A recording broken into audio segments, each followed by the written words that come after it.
oyena mncinane kumaxhoba amathandathu abulewe kwisitalato iMdledle Street Kwanobuhle nguSinanevith Mxaku oneminyaka 17 ubudala.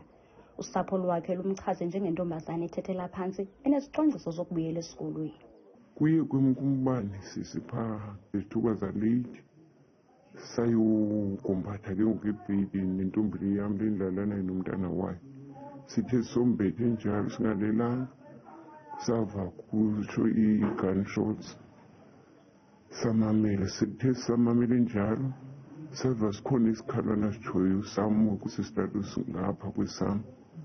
Enzuzwini kafika abantwana besasitrato bakhwaza egeyitini kuba benditshixile bathi andikhwaza le ntombam enkulu bathi mama iza chaniwe ngegala udutyulwe.